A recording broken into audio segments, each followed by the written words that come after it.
Have you ever had one of those quiet mornings where everything around you is still and a question crosses your mind? How much time do I really have left? Not in a fearful way, but in a calm, clear, honest way. You think about the friends you've lost, the ones who slowed down and never bounced back. And then you think about others, people your age, even older, who are still walking, laughing, living. And you wonder, what makes the difference? It's not just about genetics. It's not just about luck. There are certain patterns, small details in how we live, move, think, and feel that quietly predict how long and how well we're likely to live after 70. Joan, 76, started thinking about this after a friend's sudden fall. They were the same age, same background, but while her friend had been slowing down for years, Joan still walked her dog every morning and cooked her own meals. Was it just chance or something else? Science is beginning to answer that question. And the truth is, there are specific signs, research-backed clues that quietly predict longevity. You don't need expensive tests or fancy trackers. You just need to know what to notice. In this video, we'll go through 7 signs that reveal how long you may live after 70, according to science. Each one is simple, practical, and deeply connected to how your body and mind are really doing. And as we go through them, you might discover that you're doing better than you thought. Or you might notice one small thing that's quietly holding you back, and that can still be changed. Let's start with one of the strongest predictors of all. Something so simple, you do it every day without thinking. Let's talk about your walking speed. Let's talk about something you probably don't think about much: how fast you walk. For years, Joan had her morning routine, a quiet stroll around the neighborhood, stopping to chat with neighbors, pausing to admire the flowers. But one day, she noticed something odd. Her usual route was taking longer. Not because she added distance, but because she was moving slower. She hadn't noticed it until then. But now that she saw it, she couldn't stop thinking about it. And when she mentioned it to her doctor, he smiled and said, "That's actually one of the best questions you could be asking, because your walking speed is one of the strongest predictors of how long you'll live." According to multiple studies, including large-scale research from the Journal of the American Medical Association, older adults who walk faster tend to live longer. Not because speed itself is magic, but because it reflects the health of your heart, lungs, muscles, brain, and coordination all at once. When you walk, your entire body is involved. So if your walking speed drops significantly, it could mean your body is under stress. It might be a sign of early frailty, muscle loss, or even changes in brain function. Here's what the science shows. Seniors who walk at 1 meter per second or faster, that's about 2.2 miles per hour, tend to live significantly longer than those who walk slower. A natural, confident walking pace is associated with lower risk of heart disease, dementia, and even early mortality. But don't worry, you don't need a stopwatch to figure this out. Just pay attention. Do you struggle to keep pace with your peers? Do people often wait for you to catch up? Do you feel unsteady or avoid uneven surfaces? These are quiet clues. The good news? It's not permanent. Walking speed can be improved with practice, intention, and strength-building exercises. Try walking for 10 to 15 minutes a day, swinging your arms gently. Focus on a natural pace, not rushing but not dragging. And if you feel wobbly, add balance exercises like standing on one foot or heel to toe, walking in your hallway. Joan started adding a second walk in the evening, just a loop around the block.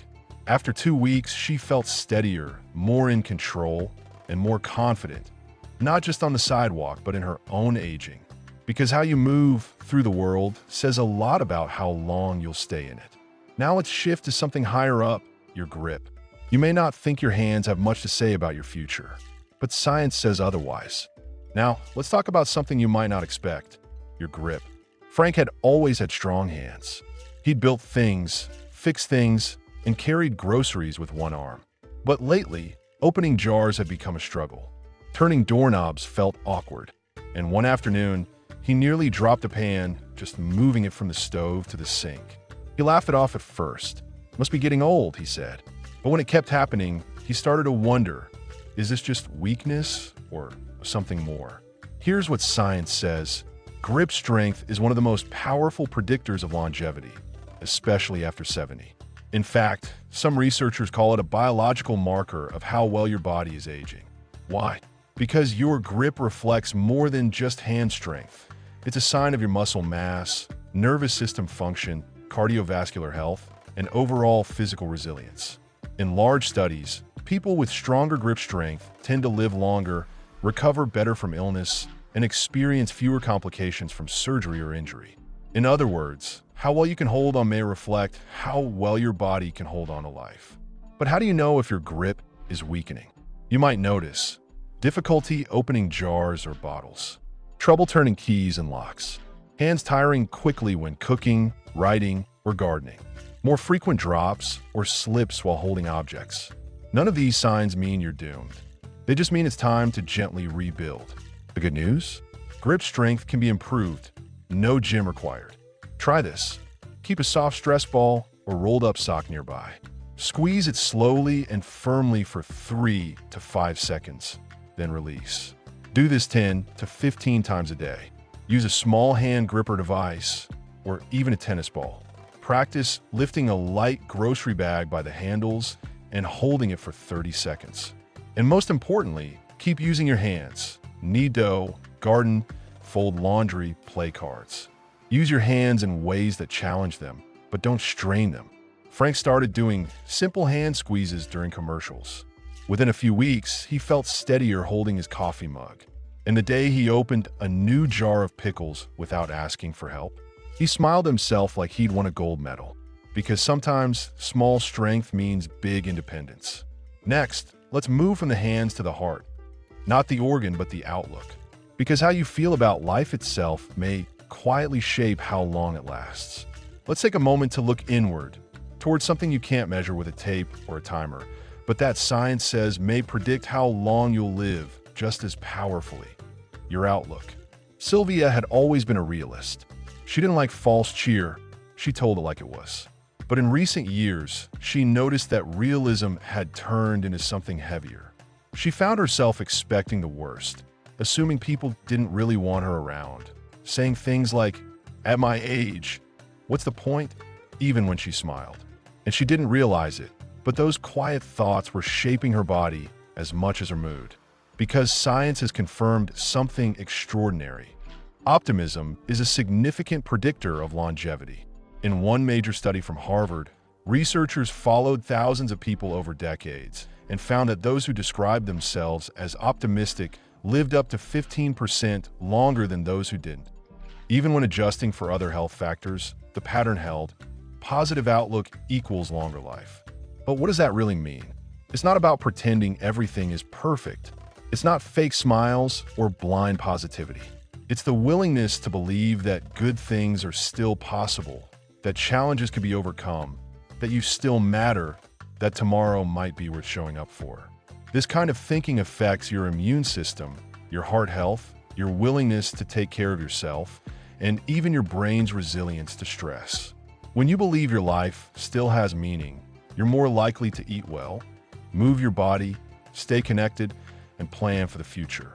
So what if you haven't felt optimistic in a while? You're not broken, you're just tired.